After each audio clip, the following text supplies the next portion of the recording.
this is how it works. Not so pretty self-explanatory, is it? Well fam, that's what I am here for.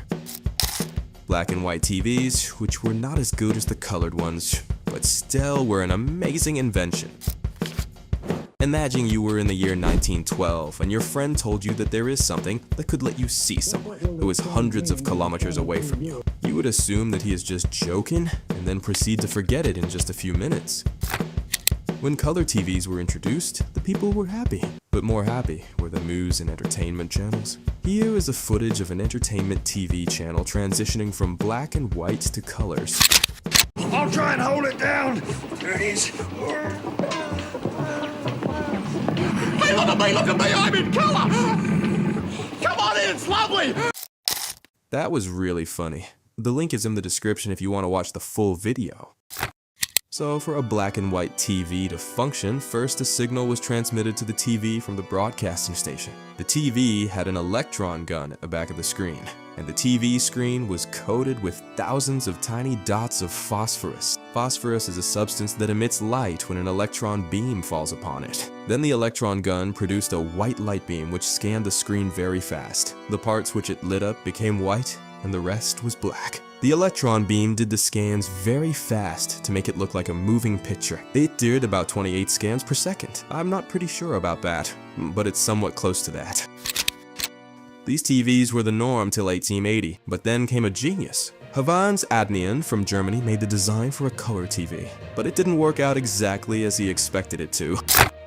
Then an American guy, John Louis Baird, made a few changes to it, and it worked. And thus, John Lewis is known as the inventor of color TV to this day. But color TVs are obviously more complicated than the black and white ones, but still pretty similar to them. First of all, for a video to be shown in color on TV, it had to be filmed in color. So we gotta know how a color video recorder works.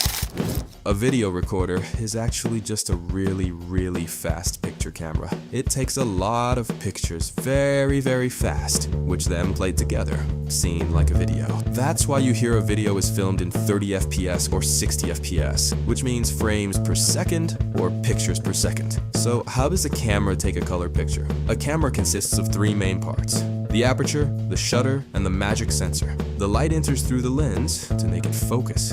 Then it passes through the aperture, which determines how bright or dim the picture is depending on how wide it's set or how narrow it's set. The shutter is like a curtain, and in a camera, a shutter, depending on if it's kept open for long, can get long exposure pictures like this and normal pictures like this if it's closed immediately. This is where the difference in a picture and video is. For a picture, this shutter opens and closes and takes just one picture. But for a video, this shutter goes on off very fastly and a lot of times. Therefore, capturing a lot of pictures which, when played together, seem like a video. Now, how do these pictures get stored? That's where the magical sensor comes in. The sensor is made up of three parts: the micro lens, the color filter, and the photodiode. The micro lens, which is simply just a very small lens, which focuses the light on the color filter. There are only three color filters: red, blue, and green. Every other color is made by combining these colors. The light is then projected on the screen, which is made of millions of pixels.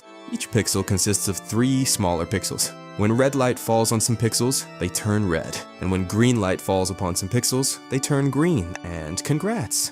Now you have a picture. Now these pictures are clicked really fast, which then makes it a video, as we discussed previously. Now, the transmitter in the broadcasting station sends these signals to your TV. There are three electron guns present at the back of your TV screen: red, green, and blue. The electron guns scan the screen, which is also made of millions of pixels, and works similar to the one we discussed in the camera. These electron guns scan the screen really fast and project different colors according to signals, which then seems like a video to us. So, that's how a color TV works. But it is not free. Especially not with all this inflation going on. It's going to cost you a subscribe.